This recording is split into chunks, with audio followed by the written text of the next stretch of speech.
Okay, let's dive right in. We're going to be talking about one of the absolute cornerstones of JavaScript, functions. And trust me, getting a real grip on these is a total game changer for writing code that's not just clean, but also efficient and, most importantly, secure. You know the feeling, right? That moment you realize you're just copying and pasting the same chunk of code again and again. It's messy, it's a pain to fix if something changes, and it just feels wrong. Well, there is a much, much better way. And that better way, of course, is functions. I like to think of them as these amazing little code recycling machines. You put in the effort to write the logic once, and then you get to reuse it literally anywhere you want, as many times as you want. So at its core, this is what it's all about. A function is just a self-contained little package of instructions that's designed to do one specific job. And that word right there, reusable, that is the magic ingredient. It's what makes everything so much more organized and powerful. So, what does one of these things look like? Well, it's actually pretty simple. You start with the keyword function, you give it a unique name, we're using greet here, and then those parentheses are where you'll put any inputs. And finally, everything inside the curly braces, that's the code that's actually going to run. Now here's where it gets really interesting. Functions aren't just one-way streets where you tell them what to do. The real power comes from how they can handle information. You can give them data to work with, and just as importantly, they can give data right back to you. The idea is super straightforward. The things you list in the parentheses, those are your parameters or inputs. Think of them like little mail slots waiting for information.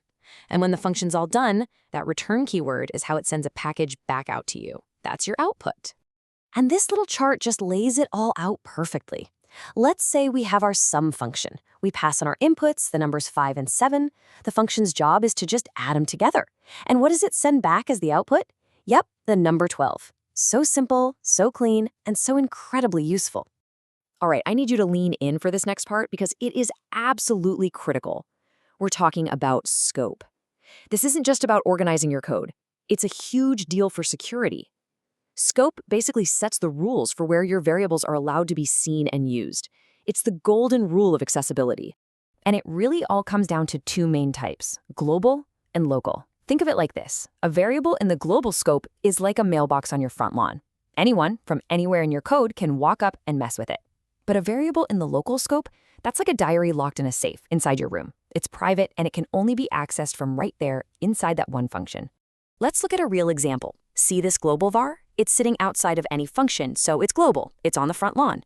But local var is created inside the test scope function. That means it is trapped. It literally only exists between those two curly braces.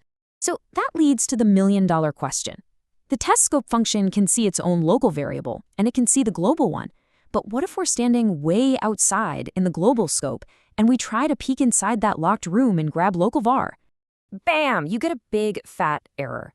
JavaScript will stop everything and tell you, hey, I have no idea what local var is. From a global point of view, it doesn't even exist.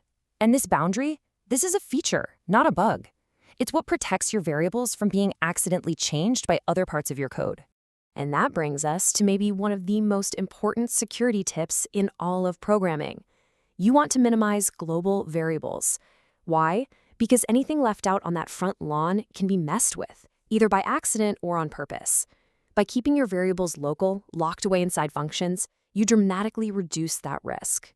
Okay, so we've nailed the fundamentals. Now let's have some fun and look at two really powerful and sometimes kind of weird features of JavaScript functions: hoisting and closures. Hoisting is one of those quirky things about JavaScript that can really trip you up. Basically, before your code even runs, JavaScript takes a quick peek, finds all your function declarations, and kind of lifts them up to the very top. It means you can call a function before you've even declared it in your file. But there's a pretty big catch. And here's the catch. This little magic trick only works for what we call function declarations, like our say hello example on the left. It does not work for function expressions, which is when you assign a function to a variable, like we're doing with greet on the right. If you try to do that, you're just going to get an error. It's a subtle difference, but oh boy, is it an important one to know. All right, next up is one of my all-time favorite concepts in programming, closures.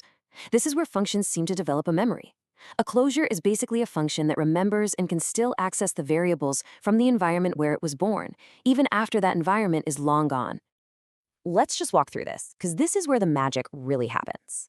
First, we call the outer function. Inside, it creates a local variable called count. Then it returns the entire inner function. Now here's the mind-blowing part. That inner function that got returned, it doesn't forget about count.